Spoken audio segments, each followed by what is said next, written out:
대표님께서 이재명 대표님께 세월호 11주기를 기념하면서 꽃을 전달하시겠습니다.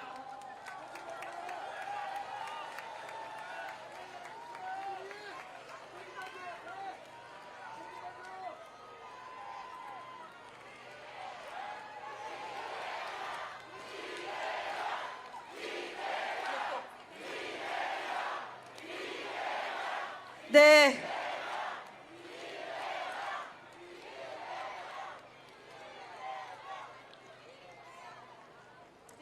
자리로 돌아가시겠습니다. 네.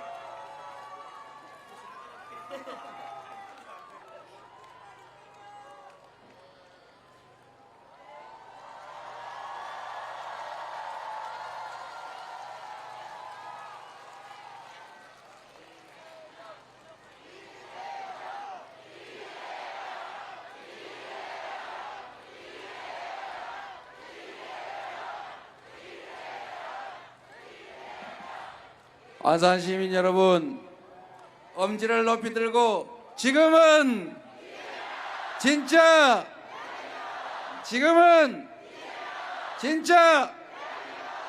감사합니다. 이재명 인사드립니다.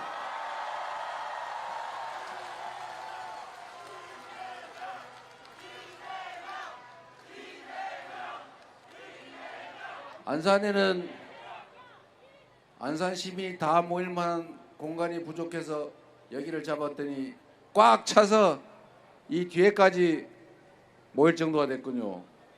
너무 많은 분이 오셨는데 여러분의 이 열정을, 이 간절한 열망을 꼭 기억해서 6월 3일 여러분과 함께 승리로 보답드리겠습니다.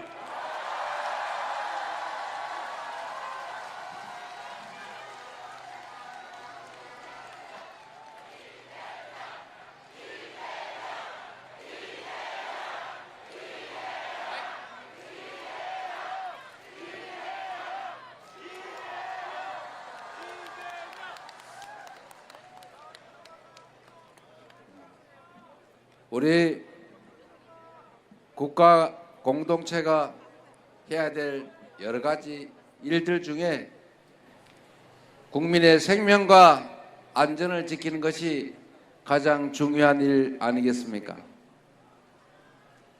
세월호 참사가 벌어진 지도 참 많은 시간이 지났습니다. 여전히 우리 유가족들은 진상규명, 책임자 처벌, 재발 방지 대책에서 만족하지 못하고 계시죠. 저는 그런 생각이 들었습니다. 대체 그 사고는 왜 벌어졌을까? 왜 빠르게 전원을 구출하지 못했을까? 그리고 왜 그 이후에 진상규명 책임자 처벌은 그렇게 더디었을까? 모든 것이 의문이었습니다. 그리고 결국 또 이태원 참사가 벌어졌죠. 자세히 한번 되돌아보면 보수 정권이 집권했을 때 큰 사고가 많이 벌어지지 않습니까?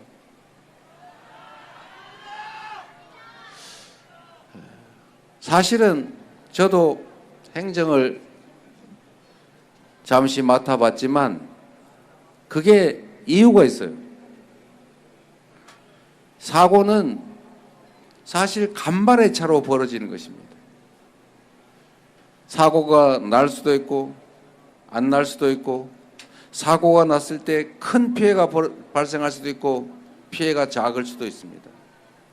그런데 거기에는 천재지변이 아닌 이상은 사람들의 관심, 투자, 관리 이런 게 미세하게 영향을 미칩니다. 그 미세한 차이가 큰 결과의 차이를 만들죠. 오송 지하차도 침수 사건.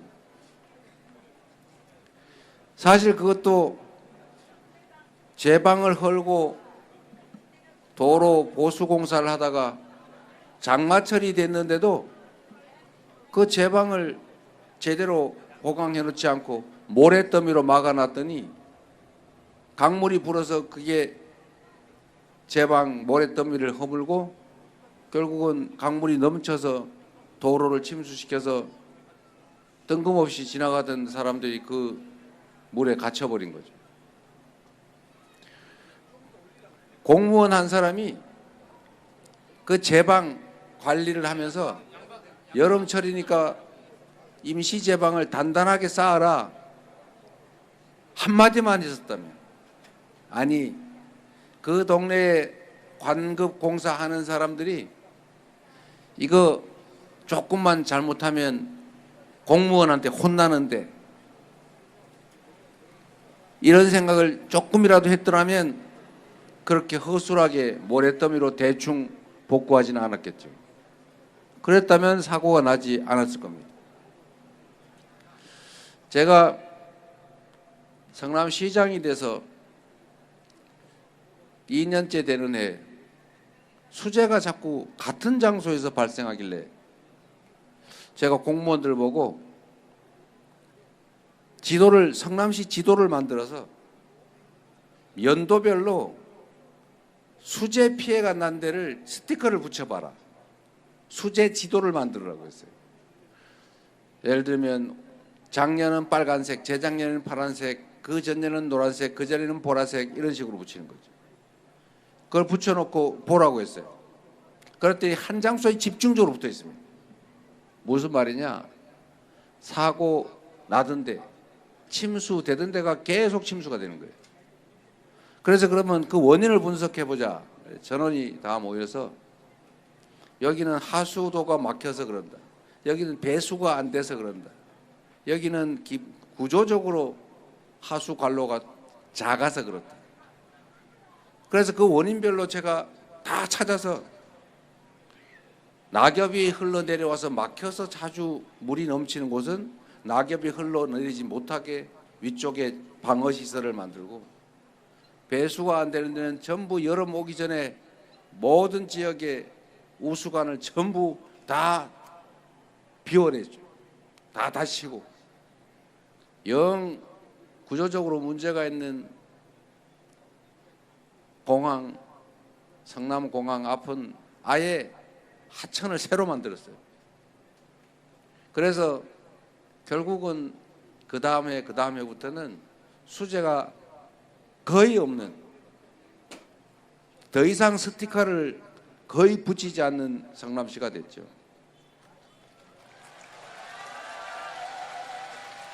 제가 원래 안전부서는 할 일도 없고 폼도 안 나기 때문에 가장 관심 없는, 어쩌면 좀 무능하다고 평가되는 사람들을 보내고 거긴 승진도 안 돼요.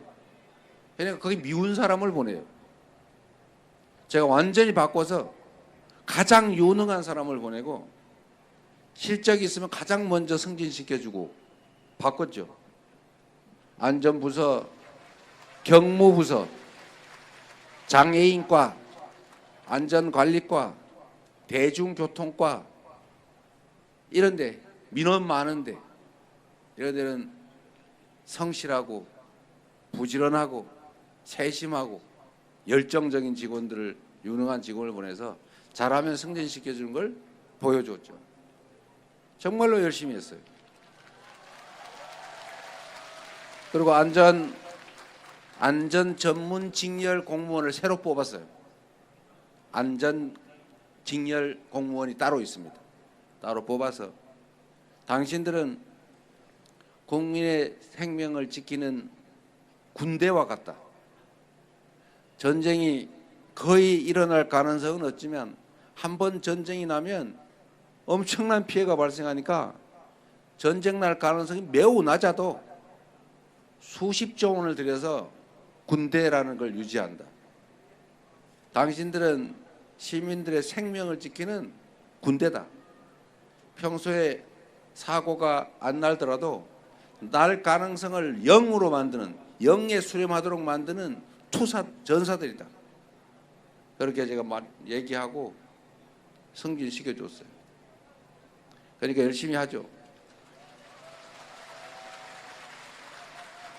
그리고 제가 공무원들한테 그걸 시켜놨어요. 앞으로 성남시에 관급공사를 하는데 문제가 생기면 하자 보수 증권으로 대신 보수하지 않는다. 하수 관로를 묻었는데 엉터리로 묻었다. 그러면 다시 묻는다. 도로 보수 공사를 엉터리로 하면 다시 보수 공사를 다시 시킨다. 이걸 공개적으로 얘기를 해놓고, 우리가 도로 안산은 어떤지 모르겠는데 안 그럴 텐데, 도로를 지나가다 보면 이게 도로를 팠다가 다시 복구를 할 때 맴매하게 똑바로 해놔야 이게 덜커덕거리지가 않잖아요. 근데 대충 해놓으면 그게 차가 지나갈 때마다 덜커덕 한단 말이에요. 그거 짜증나죠? 그런데 그게 업자는 그걸 엉터리로 복구를 하면서 몇만 원 아꼈겠죠. 대충 해가지고. 몇만 원을 아꼈겠지만 그것 때문에 그 도로를 지나는 하루에도 몇만 대의 차들이 덜커덕, 오늘도 덜커덕, 내일도 덜커덕, 1년 365일 몇 년 계속 덜커덕 이래 된단 말이에요. 그거 얼마나 짜증나요. 차 다 망가지잖아요. 그래서 제가 그거 지금부터 다 찾아가지고 보수를, 그 업체를 찾아서 다시 시켜라. 그래서 성남시내에 있는 모든 도로 공공시설 하자 있는 거는 옛날 업자 다 불러가지고 다시 공사를 시켰어요. 그리고 옛날에 한 거는 다시 공사를 시키는데, 내가 취임한 이후에 준 공사를 엉터리로 하는 업체는 다음부터 공사 수주에서 배제. 그뿐만 아니라 전국의 시군에다가 사발 통문을 보내가지고 이 업체는 이렇게 엉터리를 해가지고 우리가 계약에서 배제했다고 다 알린다. 이렇게 이래놨더니 성남시에는 공사를 어떻게 그러면 매끈하게 다시 복구를 해놓습니까? 실제로 제가 하수 관로를 묻어야 되는데 그 묻을 때는 뭐 모래를 넣고 자갈을 넣고 뭐 순서가 있어요. 그걸 어겼다는 제보가 들어왔어요. 이미 다 묻어버렸는데 제가 파보라고 그랬어요. 팠더니 엉터리로 묻었어요. 공사 다시 시켰어요, 제가.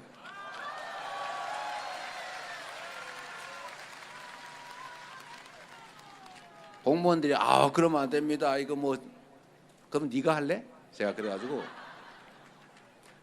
이게 이제 방침으로 딱 정해져서 알려지니까 잘못하면 손해를 보잖아요. 그래서 그 다음부터는 그런 불평 불만이 없었어요. 왜냐하면 그 몇만 원 아끼려다가 몇백만 원, 몇천만 원 날리는 수가 있거든요.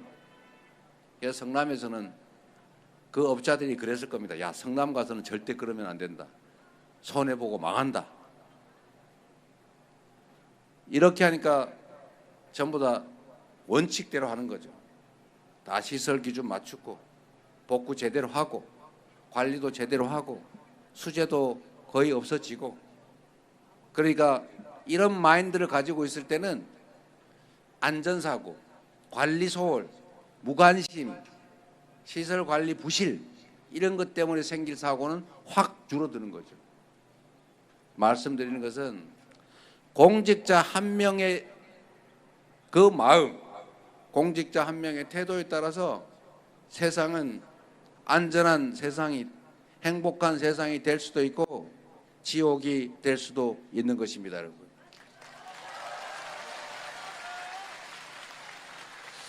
윤석열 대통령을 여러분들이 이재명 말고 뽑아서, 물론 그 이유는 제 준비 부족의 능력 부족 때문이죠. 그러나 여하튼 지난 3년간 대한민국을 운명을 맡았던 윤석열 대통령과 그 정치 집단은 제가 보기로는 국민의 생명과 안전, 국민의 더 나은 삶, 대한민국의 더 나은 미래보다는 어떻게 하면 더 맛있게 먹을까? 어떻게 하면은 더 돈을 더 많이 벌까? 어떻게 하면은 우리 더 행복하게 살까? 이러다가 야, 이거 우리가 죄진 거 안 덮으면 우리 임기 끝나면 큰일 나겠네. 아예 우리가 영원히 해먹자.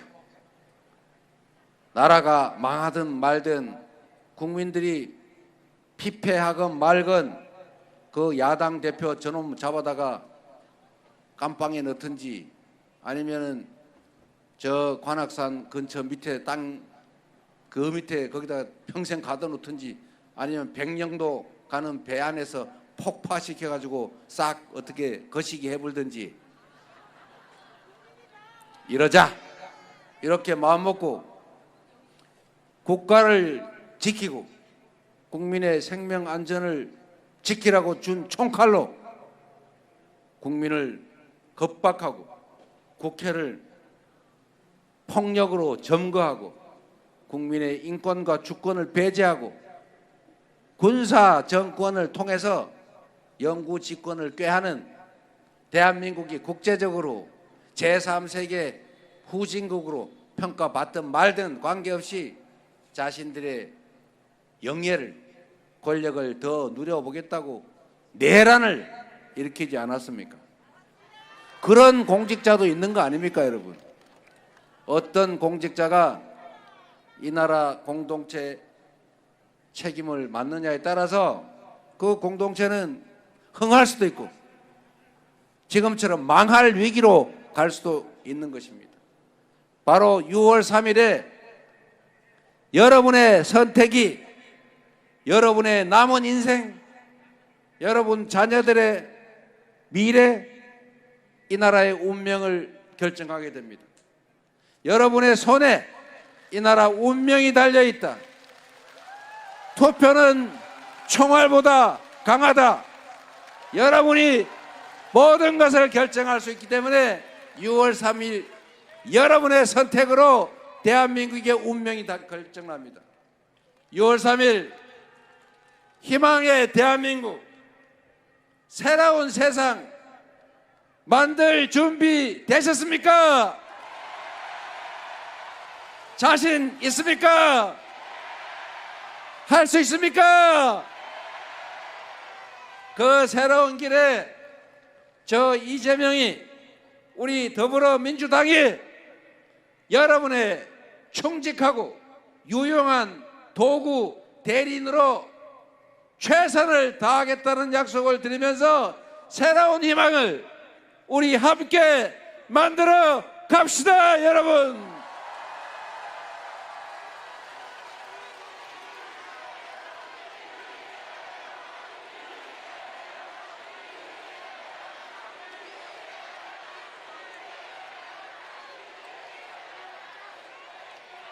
똑같은 조선인데 선조는 무능과 무책임, 이기심으로 수백만 조선 백성을 죽음으로 내몰았습니다. 산천이 피로 물들었죠. 그러나 똑같은 조선에서 정조는 조선을 동아시아 최대의 부흥국가로 만들었지 않습니까? 똑같은 상황에서 이순신 장군은 같은 수군을 가지고 23연승을 하면서 조선의 백성 생명을 구했습니다. 한 명의 공직자가, 한 명의 리더가 어떤 결과를 만들어낼 수 있는지, 어떤 변화를 만들어낼 수 있는지 우리는 역사 속에서, 아니 지금의 현실 속에서 얼마든지 볼 수 있습니다.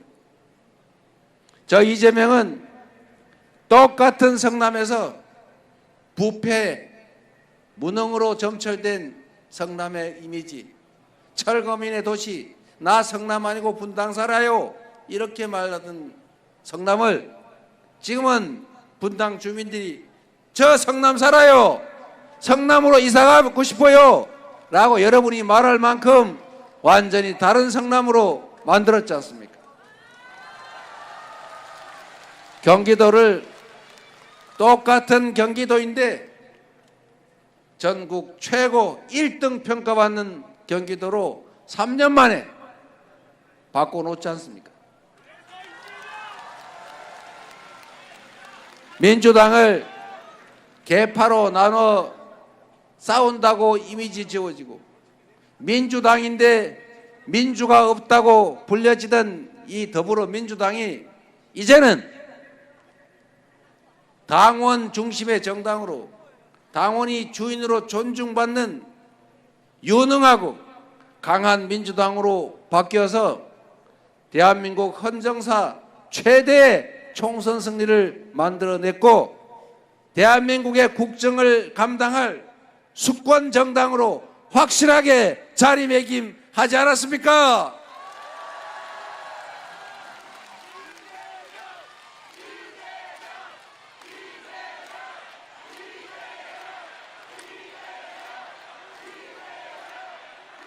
저 이재명에게 대한민국 국정을 맡을 기회를 주시면 지금과는 완전히 다른 퇴행하는 절망스러운 대한민국이 아니라 희망이 넘치는, 오늘보다 내일이 나을 것으로 기대되는 기회가 넘치는 국가 권력이 오로지 국민을 위해 제대로 쓰여지는 국민이 주인인 나라, 국민이 행복한 나라, 희망 넘치는 활력 있는 대한민국, 진짜 민주공화국을 만들어서 반드시 보답드리겠습니다.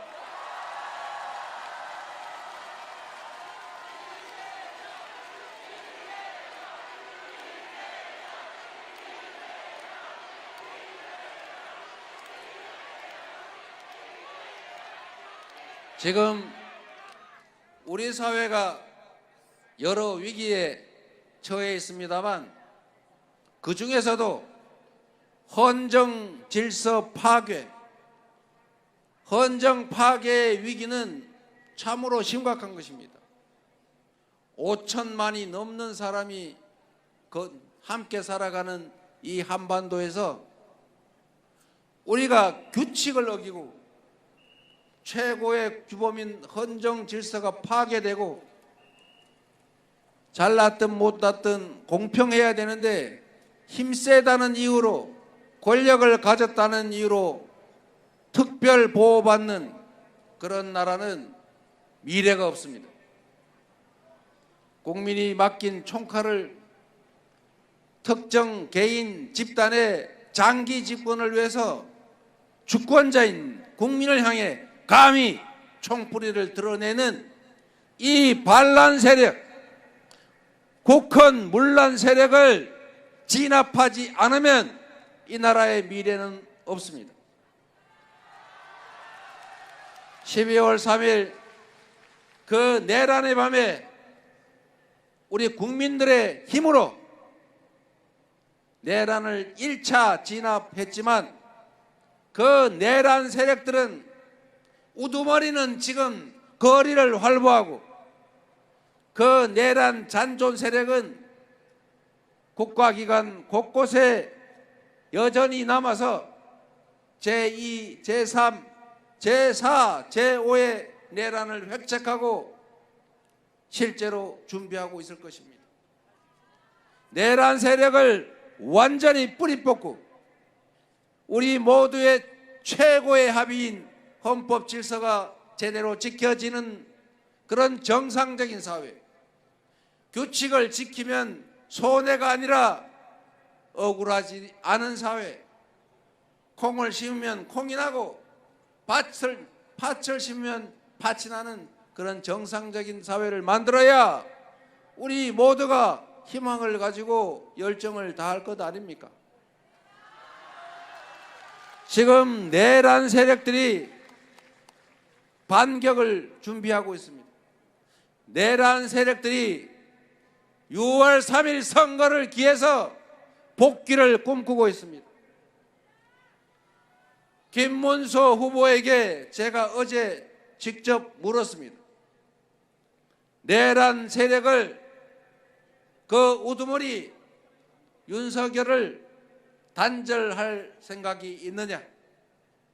극우 전광훈 목사와 같은 극우 세력과 단절할 수 있느냐? 직접 물었지만 전 국민이 지켜보는 가운데 김문수 후보는 대답을 하지 않았습니다. 국민의힘은 계엄 해제에 참여하지 않았고 내란 우두머리 탄핵을 반대했고 내란 우두머리의 파면을 반대했고 내란 우두머리의 기환을 기도했습니다. 지금도 진심으로 내란에 대해서 내란 우두머리의 그 국민 배반 행위에 대해서 진심을 가지고 국민에게 사죄했습니까? 저는 이런 내란을 일으켜서 헌정 질서를 파괴했고 그 내란 우두머리가 대통령으로서 파면됐다면 그로 인해서 보궐선거가 치러진다면 당연히 후보를 내지 말아야 한다 이렇게 생각합니다. 여러분, 무슨 얼굴로 국민들에게 제대로 된 사과도 없이 내란 우두머리 법원을 침탈하는 그런 극우 세력들과 단절한다는 말도 못하면서 어떻게 다시 이 민주공화국 대한민국을 맡겠다고 나설 수가 있습니까? 그들이 귀환하면 그들의 그 행태를 우리 국민들이 인정하고 용인하는 것이 됩니다. 6월 3일 이번 대선은 이재명을 대통령으로 뽑는 선거가 아니라 그 내란 세력을 비호하는 내란 세력의 대표, 내란 세력과 단절하지 못하는 극우적 사고를 가진 그 후보가 다시 당선됨으로써 내란 세력이 복귀하느냐 마느냐가 결정되는 역사적인 분수령 맞습니까, 여러분?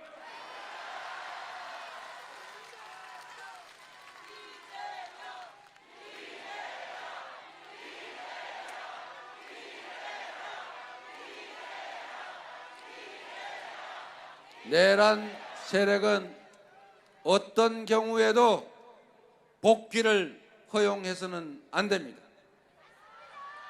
그들 앞에는 대통령 당선이라는 영광이 아니라 엄정한 단죄, 국민적 심판만 있어야 하는 것입니다.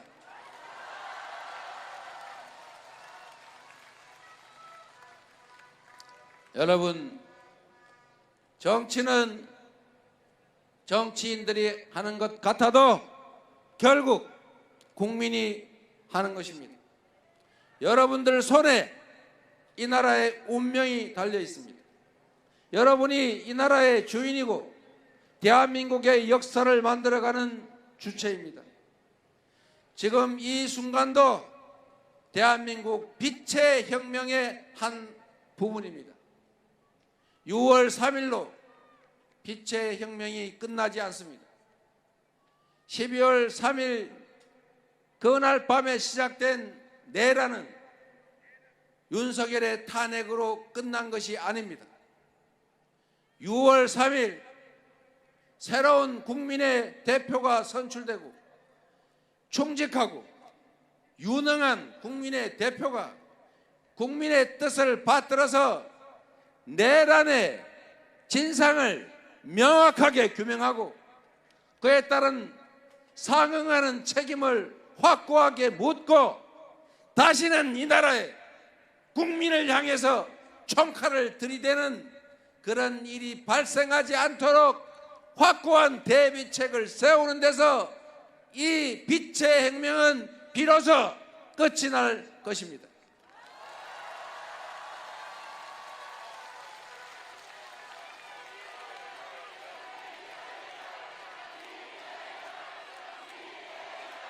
여러분이 그 혁명을 완수해 주셔야 합니다.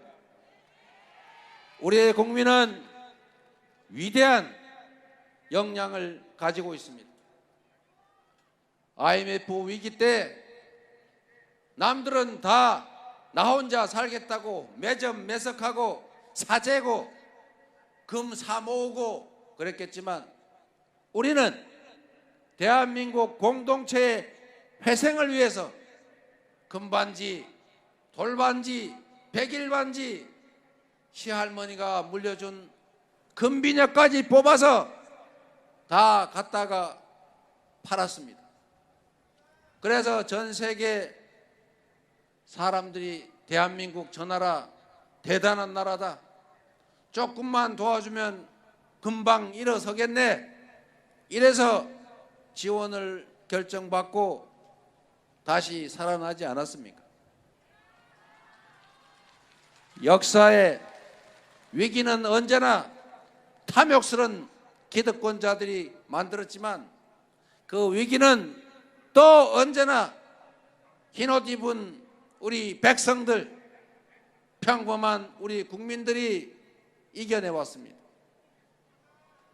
2016년 박근혜 국정농단 때도 우리 국민들은 백수십만이 동시에 대규모 집회 시위를 벌이면서도 휴지 조각 하나 남기지 않았고 유리창 하나 깨지 않았고 폭력 사태 벌이지 않고 평화로운 방법으로 촛불을 들고 현실의 권력을 권좌에서 끌어내리는 위대한 평화혁명을 전 세계인이 지켜보는 가운데 해내지 않았습니까?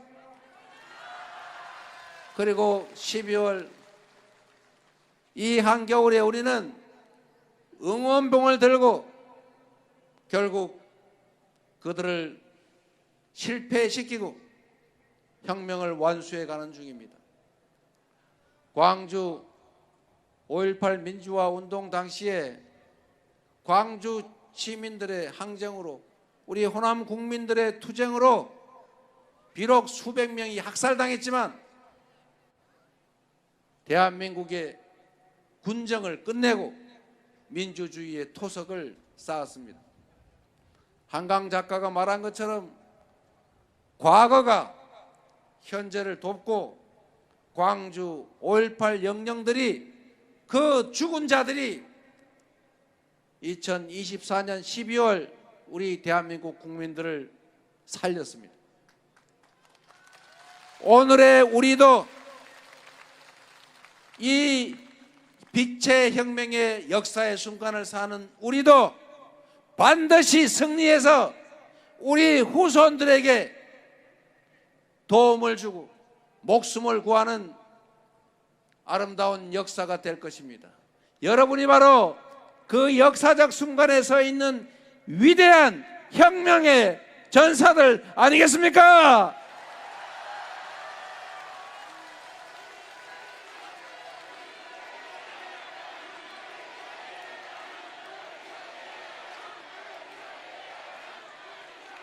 여러분을 믿습니다.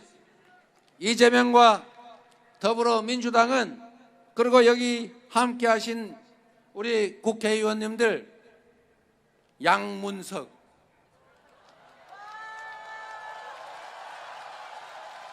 박해철,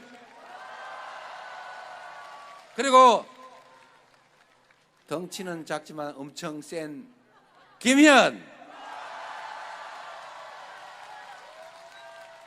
이 선출된 여러분의 도구들이 여러분이 맡긴 그 취지에 따라서 충심을 다할 겁니다. 격려의 박수 부탁드립니다.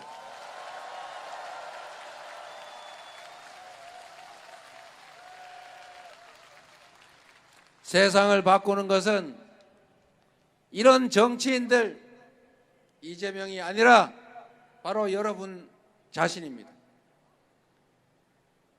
6월 3일 한 분도 빠짐없이 투표하는 것은 기본이고 지금 1번 이재명에게 3표가 부족하다. 1, 2, 3, 12, 3, 1, 2, 3.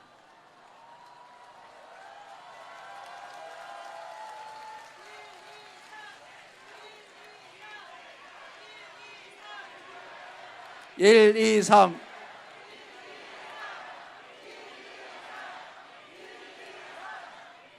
여러분의 선택과 행동, 실천에 따라서 세상은, 이 나라는 앞으로 나아갈 수도 있고 회복하고 다시 성장하고 지속적으로 발전하고 평화로운 한반도가 될 수도 있지만 하기에 따라서는 그들이 다시 복귀해서 군사 쿠데타가 일상이 되고 법률 집행은 공평성을 상실하고 정치적 상대들은 제거당하고 숨도 잘 못 쉬고 경제는 여전히 망가지고 삶의 희망은 절망이 되는 그런 세상이 올 수도 있습니다.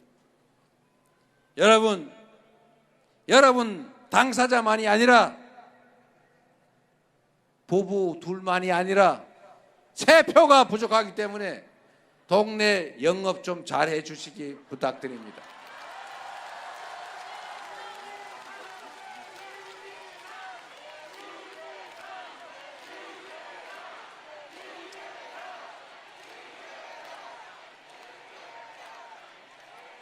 제가 오늘 마지막 유세라서 그리고 저 뒤에까지 서 계신 분들이 안타까워서 조금만 더 얘기하고 가겠습니다.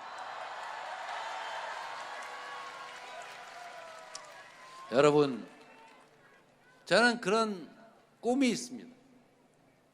사람이 마음먹기에 따라서 정말 어우러져서 함께 행복을 누리면서 느끼면서 살 수도 있죠. 또 조금만 잘못하면 작은 차이 때문에 점점 더 대립하고 갈등하고 나중에는 결국 증오하고 혐오하고 싸워서 서로 죽이는 그런 관계가 될 수도 있죠. 부부 관계도 비슷하지 않습니까?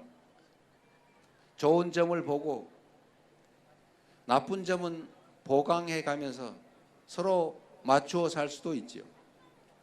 그런데 기대치가 너무 높아가지고 너는 왜 이게 부족하냐? 당신은 이게 왜 부족해? 이러면 서로 가슴 아프고 상처되고 결국은 살기 힘들어지지 않습니까? 저는 가족들, 친구 관계, 이웃 관계도 똑같지만 대한민국이라고 하는 거대한 공동체 우리 모두도 똑같다고 생각해요.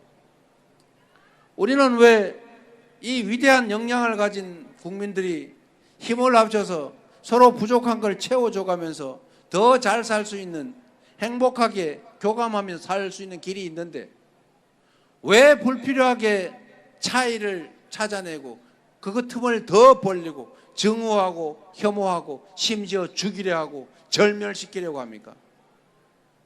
정치인들이 편을 갈라서 빨간색 파란색 나눠서 죽이겠다고 서로 싸우더라도 우리 국민들은 그렇게 서로 편 나눠 싸우고 미워할 필요 없는 것 아닙니까? 우리 정치인들이 편 나눠서 싸우면 여러분들이 둘 다 싫어, 정치는 더러운 거야 이러면서 외면할 게 아니라 어차피 여러분의 일을 대신하는 사람들이기 때문에 그들이 정말로 국민을 위해서 부여된 권한을 제대로 행사하고 충직하게 더 나은 방향을 끊임없이 고민하면 지금보다는 훨씬 나은 세상이 될 수도 있습니다.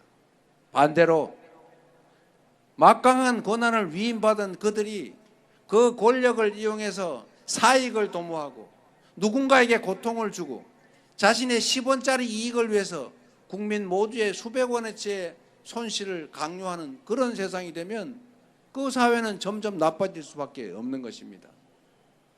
정치는 종합예술이라고 합니다. 정치는 없는 길을 만드는 것입니다. 어제 모 후보처럼 아리백 그건 불가능해. 어쩌자는 겁니까? 다른 나라 글로벌 기업들 전부 아리백해서 재생에너지로 생산되지 않은 물건은 안 산다는데 우리는 재생에너지 부족하니까 어떡하냐? 그러면 너네는 죽어? 이렇게 되는 거죠. 길이 없으면 길을 만드는 것이 정치가 하는 일입니다. 방법이 없으면 방법을 만들어내는 것이 정치예요. 규칙, 상식 그런 게 제한이 되면 규칙을 바꿀 수 있는 게 바로 정치 권력 아닙니까?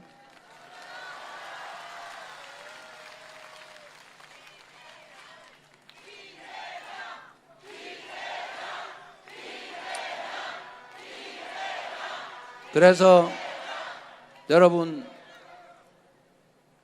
정치인들 또는 정치 세력 간의 충돌이 발생해서 싸움이 벌어지거든 외면하고 둘 다 똑같아, 똑같은 땡땡들이야 라고 말할 게 아니고 왜 싸우나를 자세히 들여다보고 그 싸우는 이유가 국민을 위해서 공익을 위해서 하는 싸움이라면 격려하고 국민의 이익에 반하고 국민에게 가해하는 것이라면 그에게 벌을 줘야 되는 거죠.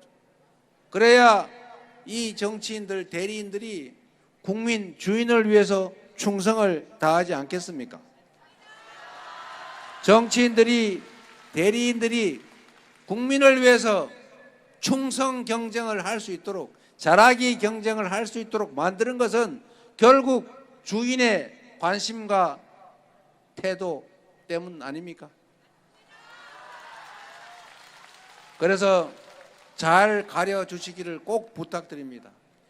우리는 남은 인생 좀 더 건강하게, 편안하게, 더 행복하게 살 수 있는 조건을 만들기 위해서 지금 열심히 일합니다.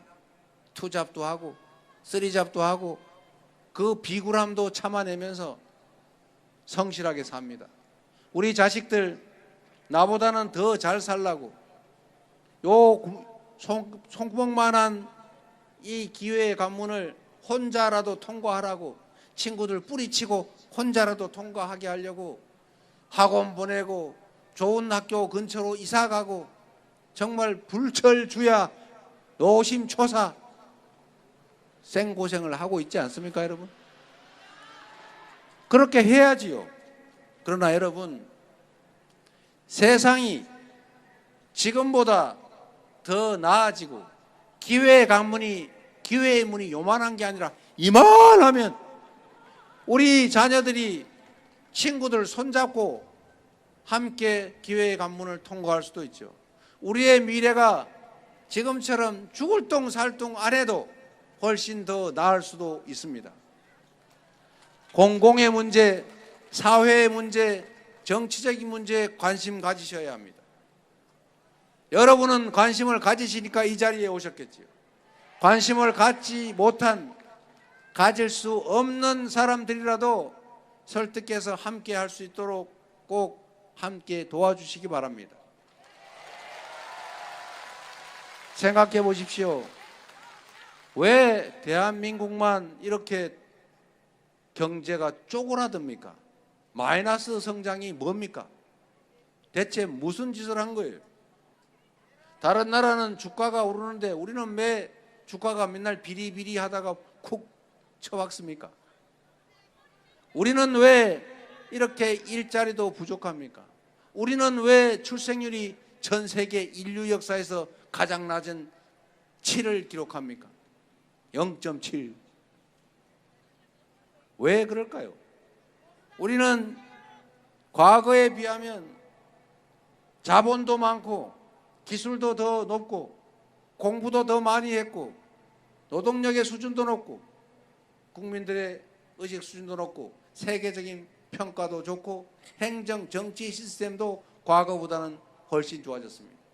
그런데 왜 이렇게 살기가 팍팍하고 미래는 절망적이어서 우리 아이들을 출생하는 것조차 망설여서 이렇게 됐을까요? 이유는 근본적으로는 딱 한 가지죠. 불평등, 격차 때문입니다. 누군가가 어느 쪽인가가 너무 많이 가지고 있고 너무나 많은 사람들이 배제되고 있기 때문이죠. IMF, 세계은행 이런 국제적인 단체들이 연구기관들이 그렇게 얘기합니다. 지속적으로 성장 발전하기 위해서는 기회와 결과를 골고루 나누는 포용적 성장만 가능하다. 지금처럼 성과, 기회 이게 너무 한쪽으로 다 몰려서 대다수가 기회 결과 배분에서 배제되고 특정 소수, 특정 영역, 특정 지역만 그 기회를 누리면 지속적 성장은커녕 경제가 점점 나빠질 수밖에 없다. 이게 연구 결과고 또 상식 아니겠습니까, 여러분? 아주 단순하게 얘기를 하면 온 동네에서 농사를 짓는데 가뭄이 들어가지고 농사가 잘 안 됐어요. 그런데 지주 한두 사람, 몇 사람이 그거를 다 긁어 모아가지고 다른 사람들은 논에 뿌릴 벽시가 부족하다. 씨앗이 부족한 상황이 됐다. 입에 풀칠하기도 어렵다. 유민들이 생겨서 막 돌아다닌다. 이러면 그 사회 전체의 생산성이 떨어지겠죠. 너무 당연한 거죠. 그런데 적절하게 먹고 뿌릴 씨앗은 충분하고 누군가가 그걸 막 뺏어가고 너무 많이 독차지하는 걸 제도적으로 막고 그런 시스템이면 지속적으로 농사 잘 지을 수 있겠죠. 열심히 일하겠죠. 성과물 자신들이 가질 수 있다면 더 노력할 것 아닙니까? 그게 과거에 농사를 질 때나 지금 첨단 과학기술 시대나 다를 바가 없다 그런 말입니다. 그래서 여러분 민주적인 사회, 공정한 사회, 그런 사회 그리고 불평등이 완화되는 사회 이런 사회만이 지속적으로 성장할 수 있고 기회가 많기 때문에 희망도 있고 경쟁은 그렇게 극렬하지 않을 수 있고 친구를 뿌리치고 나 혼자만 살아야 돼 하지 않고 친구와 손잡고 함께 갈 수 있는 그런 세상 내 자식은 나보다는 더 나은 삶을 살게 될 거라고 믿어지는 오늘보다는 내일 모레가 더 나아질 거라고 믿어지는 사회가 돼야 아이도 낳고 희망을 가지고 최선을 다하지 않겠습니까 여러분? 그런 세상을 막 꼭 만들어야 합니다. 우리가 저출생 문제 막 고민하고 아이 낳으라고 막 고사를 지내고 무슨 지원을 막 해줘도 희망이 없으면 내 자식이 태어나서 나보다 더 험한 삶을 살게 될 것이다. 내 미래가 자식들 때문에 더 어려워질 거라고 생각되면 아무리 지원 많이 해줘도 아이 낳을 수 없어요. 그러나 지금 정말 당장 어려워도 미래에 희망이 있으면 이 세상이 더 나아질 거야 라고 믿어지면 그러면 전쟁 때에도 우리가 아이를 낳아서 희망을 길러내는 것처럼 그러면 이 저출생의 문제도 완화돼 가고 있지, 그러지 않겠습니까? 그리고 절망 때문에 전 세계에서 가장 많은 사람이 자살하는 이런 대한민국의 이 처참한 현실도 조금씩은 개선되지 않겠습니까? 그러려면은 불공정을 조장하는 법을 어기고 이익을 보겠다는 수많은 사람들의 피해 위에 자기만 득을 보겠다는 이런 내란 세력 극우 뭔 세력이라 그래야 돼요? 극우 거시기 세력 이런 세력들은 결코 복귀하게 허용해서는 안 된다는 것입니다. 그 첫 출발이 바로 우리 국민들의 의지를 보여주는 주권자들의 단호한 의지를 보여주는 게 바로 이번 6월 3일 대통령 선거입니다. 이번 대통령 선거에서 우리 국민들이 주권자가 눈 시퍼렇게 뜨고 살아있음을, 이 나라가 다시 희망을 만들어 갈 수 있다는 것을 여러분 6월 3일에 여러분과 여러분 주변에 확고한 의지를 가진 투표로 증명해 주실 수 있겠습니까? 할 수 있습니까? 준비됐습니까? 지금은 진짜 만들어야겠지요.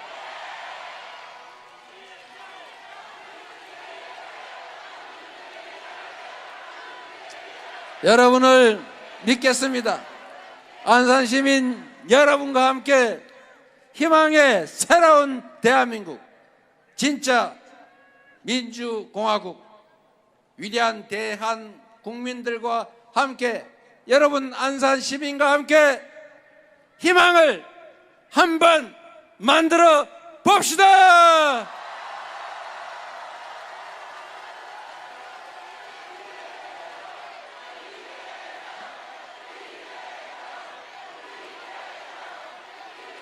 이재명, 이재명, 이재명.